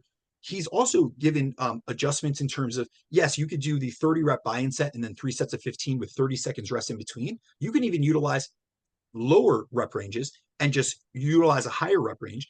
And there's also other protocols that they're now utilizing in the literature more and more often, where they're looking at going to failure and not going to failure, and looking at the differences in muscle damage between the two protocols. But really, this is an intervention which is just lowering the threshold for the amount of weight or the amount of load that you're utilizing for these exercises. So it's just something that can be just joint friendly and connective tissue friendly. And it's another strategy where there's so many tools in the toolbox. And that's really what I wanted to get to with this podcast with Scott, thinking about the long term. Don't get stuck in this black and white box. Like, you trained a certain way, like you alluded to earlier. You met an I3 pro that you were friends with, and he didn't squat anymore. But is it that he didn't squat because he wrecked himself squatting, or was he unwilling to try a different method? We don't know, because you didn't ask. I don't know. However, there's many times that they only look at progressing in one manner. So it's only load on the bar. As soon as they're unable, and I see this with a lot of former powerlifters that I've worked with that have went into more of the body composition space, they really want to progress their physique in their 40s and 50s. They're no longer trying to just lift as heavy loads as possible and not try, basically their goal previously was eat as much food as possible, lift as much weight as possible, and not fit through a doorway. Now they want to worry about their metabolic Right. health, looking good, having some abs, and being that healthy parent. And so we're utilizing different strategies, but oftentimes they're locked into this method. Like, I can't bench, squat, or deadlift. And I'm like, is it because you biomechanically can't, or you have injuries, or this, that, and the other? And sometimes it is. And so I'm never going to push them out of their zone for that. However, sometimes it is because they're unwilling to look at movements that they once were, all-time best in. And they're unwilling to do it in a different manner where they're not going to Yeah. be as strong as they were previously because they are stuck to the identity they had in their past. So this is Hmm. where we really have to tease through things, utilize different strategies, and really help people realize that this is a game which you could play long term if you take the right approaches to it. So whether you are 20 years old and you're listening to this, or you're 55 years old, and whether you're 5 years into the game or you're 25, 35 years in the game, there are strategies within this podcast and experience from both myself and Scott, having worked with thousands of clients at this point, where we've utilized this with ourselves, with our clients. And these are just different, out of the box methods in terms of mindset shifts, perspectives, as well as training techniques that you guys can utilize when need be. Doesn't mean you have to utilize it every single training cycle or every single training day, but just know that there are so many, like I said before, there's so many roads to Rome, so many paths to the same destination, that don't think that it's just one way. It's one, your way or the highway or the previous way that you had prior. Because a lot of times people get stuck in their own way and in their old ways, and that is what prevents them from making progress in the future. They're so used to doing something in a certain fashion that they won't be open-minded enough to take on a different ideology or a different mentality or even just a different philosophy for a short period of time. And that not only limits your potential progress, but also your ability to grow and learn in the process. Hmm. Let me add one more thing to the idea Absolutely. of the blood flow restriction. I think that fits with what you just finished with. Because with blood flow restriction, when you're wrapping an arm or a limb, you can do the triceps, the biceps, the quads, the hamstrings pretty well. You could do the calves, of course. But it's difficult to hit chest. There is one study where they saw a bit greater growth in the chest with wrapping the arms, which was kind of like difficult for them to decipher. But when you are adding occlusion holds, call them occlusion holds or isometric holds in the middle of a very light set, like I described, so set of 5 repetitions, stay with the exercise and hold. You can train your pecs that way. You could do that with a fly and go into, and let's say you have a situation where you don't want to train heavy, it's supposed to be a light day, but you want to train in a stretch position. You could do a hold on a pec fly in the stretch position and hold that for 5 seconds in between doing sets of 5 repetitions. Let's say you want to train your posterior chain. Well, it's going to be hard to do a BFR for your glutes and your low back, right? You're not going to strap around your low back, but you could do a hyperextension or a reverse hyper with a very light load and do sets of 5 with 5 seconds, or do a set of 5 in 20 seconds, whatever sort of suits you.